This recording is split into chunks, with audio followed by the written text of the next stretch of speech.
جوړ په خیر. اول ټول ستړي ماسي بیا دغه خوندې چې راغلي دي د دې دپاره خلاصونه باید وکړو. په دې مسالارو ټولنه کې خوندې راوتل او خبرې کول د ډاکټر صاحبي ویناوې واورېدلې د دواړو دا خدای ستا ډېرې یعنې ډېر د داد وړ کار دی. یو داسې کار که دوی نه وي ټولنه نیمګړې ده. نن پر طالبانو باندې تر ټولو لوی اعتراض همدا موجود دی چې له دوی سره خوندې تر څنګ نه دي ولاړ او موږ نیکمرغه یو چې دوی لرو، نیکمرغه یو چې دوی مو تر څنګ ولاړ. ډېرې خبرې مې واورېدلې، دا دوستانو، پوهانو، مشرانو ټولو پر ډېرو ښو اړخونو باندې خبرې وکولې. ولې یو شی مې حس کړ چې تر اوسه پورې مې نه و حس کړی. ښایي ډېر ملګري به نه وي راسره قانع او ځینې ملګري به راسره قانع واوسېږي. د افغانستان او د بهر میشتو ترمنځ د معلوماتو یوه خلا موجوده ده. موږ بهر میشتې چې کله له افغانستانه راوتلي یو، هغه سوچ او هغه فکر راسره پاته دی چې هغه افغانستان دی، پر هغه ځای باندې خبره ولاړه ده، هېڅ تغییر نه دی راغلی. دې کې شک نشته چې د افغانستان په حکومت کې به دا اوس موجوده حکومت، د طالبانو حکومت ورته وایست، امارت ورته وایست، د افغانستان حکومت ورته وایست، زښته زیاتې نیمګړتیاوې وي لکه چې غیرت صاحب څه وویل. خو ځینې یې ډېر ښه کارونه کړي دي. د معلوماتو خلا دا ده که په خبر واوسېږو، بیا تر ډېره بریده پورې یو کله لږ ډېره بخښنه غواړم د ځینو ملګرو څخه خفه کېږي، ما راڅخه زه لږ بې باکه غږېږم. بې باکه په دې معنا باندې که د عقدې له چوکاټه راوځو او رښتیا و دې ته فکر وکړو چې په دې افغانستان کې کار روان دی که یا نو کار روان دی. کار څنګه روان دی؟ موږ 3000 کارخانې درلودلې بېلابېلې، اوس 6.5 کارخانې لرو په افغانستان کې. یعنې دا 3.5 په تېرو 4 کلونو کې جوړ شوي او دا کارخانو کې ډېرې حکومتي کارخانې هم بېرته فعاله شوي دي. هغه کارخانې چې پخوا موجودې ولې د کار لوېدلې وي هغه فعاله شوي دي. یوه نیمګړتیا چې موږ لرو هغه د بورې کارخانې دي، ځینې دي جوړې شوي. هلته موږ ګنی ډېر کم لرو. نور د لکه شرافت خان چې وویل د سیمټو له اړخه موږ بسیا شوي یو، د غوړو له اړخه هم زه فکر کوم مخکې ما معلومات را اخیستل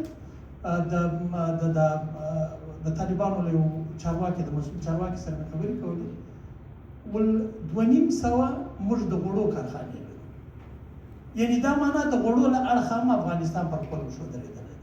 د دواو کارخانې تر ټولو لویه کارنامه د طالبانو 2-3 کارنامې کړي دي چې زما دپاره په خپله د یو افغان په صفت باندې د منلو وړ دي او زه ورته ډېر خوشحاله یم. یو دا چې واضح طور یې د افغانستان دښمن و افغانانو ته وښولی دی، هغه پاکستان. ډېر خلکو ته دا اوس هم شکمنه جمله ایسي، شکمن شی ورته ایسي، خو دا له شکه وتلې خبره ده. دوم د فتوا مرکز یې له پاکستان راوړی. هغه چې موږ غوښتنه لرله د فتوا مرکز له پاکستان راوړي. کله دوی د فتوا مرکز له پاکستان راوړي، اوس پاکستان له افغانستان فتوا وایي. همیشه په افغانستان کې 45 کاله دوی په فتوا باندې چل کاوه. دریم کار د ډیورنډ د کرښې دروازې چې همیشه دوی د افغانانو خلاف کارولې، اوس یې د پاکستان خلاف کاروي. یعنې افغانستان نورې لارې پیدا کړي دي، نور تجارتونه کوي زیاده. موږ تاسې ټول په تماس کې یو.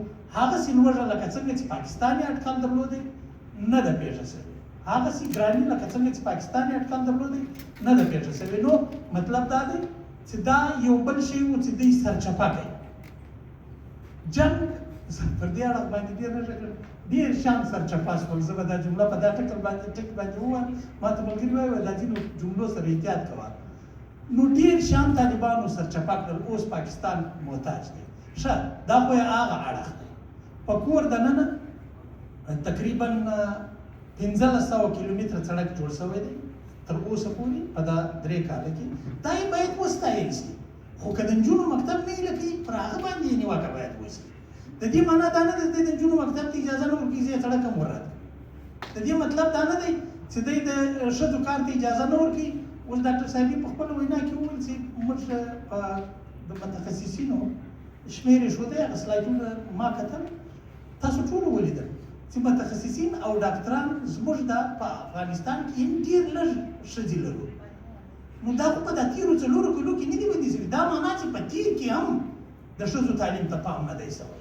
خو بیا د دې معنا هرګز دا نه ده چې په تېر کې پام نه دی ورته شوی، نو اوس به تعلیم بندیز پر لګوي او موږ به درته وایو چې و تا ښه کار کړی دی. نه، قطعا نه. موږ په هر حالات کې د ښځو تعلیم، د ښځو کار، د یو پر خپلو پښو ولاړ جمهوري افغانستان غواړو. دا زموږ غوښتنه ده. د دې غوښتنې تر څنګ موږ د هغو شیانو ملاتړ هم کوو. څپان صاحب لاړل، زه فکر کوم د کونړ د ډیم، زه دا د تاسو ته وایم د کونړ د ډیم منظوري ورکول شوې، تخنیکي چارې هم پرمخ وړل شوي، د کندهار څخه یې امر اخیستل شوی. ډېر ژر د کابینې پر روانه غونډه کې پاسېږي. دا زه دلته خبره کوم. دا زما اطلاعات پر کونړ باندې ډیم جوړوي، په خپلو امکاناتو یې جوړوي. ول کانالونه نه دي جوړ شوي. نو دا د کوشتپې کانال چا جوړ کړي؟ د کوشتپې کانال خو د ټولو موږ تاسې یې وینو، دا جوړ شوی دی. نو دا چا جوړ کړي؟ همدې خلکو جوړ کړي. د ناکامورا د کانال پیسې هم ورکړي دي، یعنې د دوی مشرتابه پیسې ورکړي دي. ما ته یې دا رسما ویلي دي، د مطبوعاتو دپاره یې راته ویلي دي. خو دا جوړېږي د ناکامورا کانال باندې کار روان دی. خو هغه دا خو د ډېر وخت کانال دی. ډیمونو حساب هلته لیکلی وو شرافت خان سره تر 250 زیات ډیمونه دوی جوړ کړي دي. دا واړه ډیمونه په یعنې د زراعت خبره ملګرو کوله پر 400 ذبیح الله مجاهد ماتود 406 ډیمو باندې کار روان. نو دا کار خو باید وستایل شي. که وطن دی له وچکالۍ راباسي، دا ته خو باید موږ ښه ووایو. ښه ته یې ښه ویل پکار دي، بد ته یې بد ویل پکار دي. که چیرې په پټو سترګو باندې سودا کوو او که چیرې له دې وطنه سره موږ واقعي د افغانانو په څېر چلند کوو یا واقعي د افغانانو په څېر خواخوږي ورسره لرو، زه خو زما دپاره خو هېڅ فرق زه نه ورځم. زه په تېر جمهوریت کې هم نه یم تللی، زه د دوی په حکومت کې هم نه ځم. زه کېدای شي تر ډېره وخته پورې ولاړ نه شم. زه کېدای شي هلته ژوند ونه کړای شم. اما د دې معنا هرګز دا نه ده چې زه نه ځم نو زما وطن د خدای ناخواسته اور واخلي. زه په یوه ورځ په یوه دقیقه باندې ځان خبر ساتم او باید هر افغان په خبر واوسېږي. یو ډېره په زړه پورې خبره درته کوم، کېدای شي هېڅ مو نه وي اورېدلې تر اوسه. طالبان په اسیا کې لومړنی هېواد و چې سوشل بینیفټس یې شروع کړل. سوشل بینیفټس لکه یونیورسل کریډټ چې دلته یې ورکوي. 12 اربه افغانۍ تېر کال، اربه یا بلیونه یا څه چې ورته وایي 12,000 میلیونه دا یې تېر کال ورکوي. دا د خلک وایي د دې بودیجه چیرې ځي؟ دا ولاړ شي ارقام راواخلي، خبرې ورسره وکړي. د معلوماتو خلال چې زموږ د معلوماتو خلال موجوده ده، دا له هغې خوا هم موجوده ده، له دې خوا هم موجوده ده. له دې خوا دا ده چې خلک دا فکر کوي چې طالب به ما وخوري، که زه خبرې ورسره وکړم یا هغه لاره نه ده ورمعلومه چې ورسره وغږېږي. او له هغې خوا هغه خلک دا فکر کوي چې وروره زه نو ولې له یو بارمیشتې خېلې سره وغږېږم. دا خو ناروا کار دی، یا ولې له یوې ښځې سره وغږېږم. سوشل بینیفټس دوی شروع کړي. په دې کې یتیمانو، کونډو، غریبانو، دا سوالګرو، دې ټولو ته چې ورکول کېږي هغه تعداد یې ما ته راکړئ. له ما سره د بي بي سي یو ملګري خبرې کولې، هغوی غوښتی هغه شمېر ما ورکړی ورته، ټوله دا شی ورکړي. دا یو اړخ دی. دویمه خبره دا د ملګري ملتونه وایي چې اوس دلته د کار موضوع ده چې کار نشته. اول په سیمه کې سوشل بینیفټس ایجادول نن په لږ کچه دي، سبا ته به زیات شي. که د دې خلکو اقتصاد پر پښو ودرېږي، پیسې پیدا کړي، خو نور به یې پراخ کړي. دا کې د ملي اردو د سرتیري چې خاوند یې شهید شوی د هغه کونډې ته یې هم ورکوي، په دې کې د طالب کونډې ته هم ورکوي. که نه معلومات وکړي، که زما خبره غلطه وله ما ته ووایاست. دا ما ته رسما ویل شوي دي، دا ما خپل معلومات را ایستلي دي، پر دې باندې زه کار کوم، پر دې باندې به موږ په تفصیل باندې ږغېږو. اوس دا بنیاد دې خلکو کښېښوی. اوس دا بنیاد چې دې خلکو کښېښوی، آیا دا موږ وغندو؟ دا خو د غندلو وړ کار نه دی کړی. دا خو یو داسې کار کړی دی چې په کار سړی ووایي چې و دا ښه کار شوی. دومره مهمه خبره د کار. خلک وایي کار نشته، زموږ کار نشته، ټوله خلک وایي کار نشته، څوک وایي کار نشته. پخوا هم دغه دولتي ماموریتونو یو چا کول. ډاکټر صاحبه یو ځای سفیر ویل یا کونسل ویل. اوس د دې پر ځای بل څوک دی ډاکټر صاحبه لاسرسی لري فیسبوک ته خواله رسنۍ ته ټویټر ته میډیا ته دا وایي چې ولا بیکاري ده ځکه خدا بیکاره شوې ده صحیح ده ملګري ملتونه وایي چې ورغلو کډوالو څخه 12% کسانو کار موندلی دا د ملګرو ملتونو د تیرې هفتې ریپورټ تاسو په ټول په خبر یاست یونیسیار وایي 12% کډوالو کار موندلی تللي وبخښئ 28 لکه کډوال دي 2.8 میلیونه کډوال ستانه شوي دي په افغانستان دا دي ټولې کېږي 24,000 کورنۍ د هرې ورځې حساب یې راغلی دی د هرې ورځې حساب یې د طالبانو د مطبوعاتو دفتر موږ ته رالیږي لیکلي چې دا دي اول ودې کورنۍ ته څه ورکول کېږي کم کس ولاړ شي دوی په یوه خیمه کې ځای پر ځای کېږي هلته اچول کېږي د دې کورنۍ تلاشي کېږي دا شان تلاشي کېږي دا کړی د تلاشي پر مهال باندې دې هلته 3 وخته ډوډۍ ورته ورکوي یعنې چای د سهار ناشته او ډوډۍ دوی ته د کورنۍ پر سر باندې 3,000 روپۍ د یو کس پر سر باندې 3,000 افغانۍ ورکول کېږي چې هغه څو کسیزه کورنۍ وي له هغه وروسته اډلټس یعنې غټان بالغو کسانو ته سیم کارډونه ورکول کېږي چې پر هغوی باندې کې دوی غواړي چې په هغوی کې پیسې جمع کړي او بیا دا خلک له دې ځای څخه اخیستل کېږي وړل کېږي و خپلو مینو ته دا ټرانسپورټ ورکول کېږي دا ټرانسپورټ هم د دوی لپاره فری دی چې هلته ولاړ شي که چا خپل کور درلودی خو دې هغه خپل کور جوړوي بیا نورې ادارې موجودې دي هغوی کومک ورسره کوي که چا خپل کور نه درلودی هغوی ته دوی ښارګوټي جوړ کړي دي هغه ښارګوټو کې مځکې ورکوي 15 مځکې دا دوی رسما ماته ویلي دي چې زه ولاړم هلته کښېنستم دا ټلیفون کې مې دا شان ټوله لیکلي دي چې ته ټولو ته در ښکاره کولی شم در کولی شم او دا د دوی رسما اطلاعات ښه 28 لکه کسان راغلي دي دا کېږي 4,000 سمثینګ کورنۍ د دې 11% څه کم 12% یې کار موندلی دی زه دې ته په یوه بله سترګه باندې ګورم د 24,000 کورنیو کسانو چې کار موندلی دی راسئ افغانان یې ټوله دلته ناست افغانان هغه یو پیچر دی افغان دلته دا کسان ناست دي د افغانانو په کورنیو کې تاسو لاسونه پورته کړئ د څو کسانو په کورنۍ کې تر یوه کس زیات کسان کار کوي زموږ په کورنۍ کې یوازې زه کار کوم په وطن کې هم دا کیسه داسې ده نو کله چې 40,000 کسان په 24,000 کورنیو کې کار کوي هرې کورنۍ کې 1.5 کس ته کار رسېدلی د کار یې پیدا کړی دی په افغانستان کې او د دې لپاره دوی رولز جوړ کړي دي اصول یې جوړ کړي دي او دا اصول که چا په سمه نه منل د دې چا هم زده په زور یې په مني هلته ډیموکراسي نه ده هغه وایي چې هره کمپنۍ هره اداره په دې مکلفه ده چې کډوال ته به کار وکړي که کار نه ورکوي هغه ته لایسنس نه ورکوي د هغه څخه نوره مالیه اخلي هر سزا چې دی ورته ټاکلې ځای په هغه سزا باندې حل نه کوي نو مطلب دا دی چې دغه کډوال چې ورغلي دي هغوی کار هم پیدا کړی دی خو د دې معنا هرګز دا نه ده چې په افغانستان کې د کار کچه زیاته ده که چیرې موږ په دغو خلکو پسې همداسې راواخلو نه پسې پرېږدو نو خو د کار کچه به لا نور راګرځي اوس راځم یوې ډېرې مهمې مسلې ته جنګ ته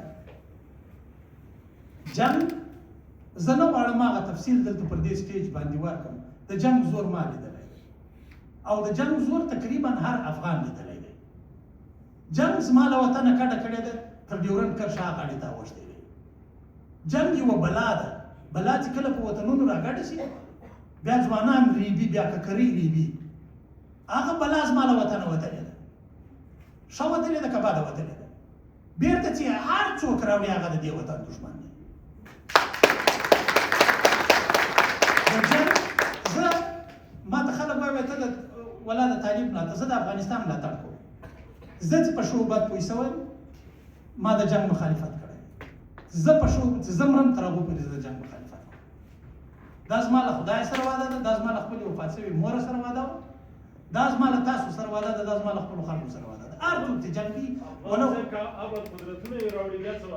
دا بل بحث دی ابر قدرتونه چې جنګ راوړي ابر قدرت ولې دلته جنګ نه راوړي برېټانیا ده مسله دا ده کار په موږ کې دی کار په ابر قدرتونو کې نه دی ابر قدرت اوس هم پاکستان خپل مکمل کوشش وکړو چې افغانستان ته یو بل جنګ راوړي ناکامه یې کړ ځکه یې ناکامه کړ په لومړي ځل باندې افغانان ودرېدل ورته ته هم ودرېدلې، دا ښځه هم ودرېدله، هغه هم ودرېدی.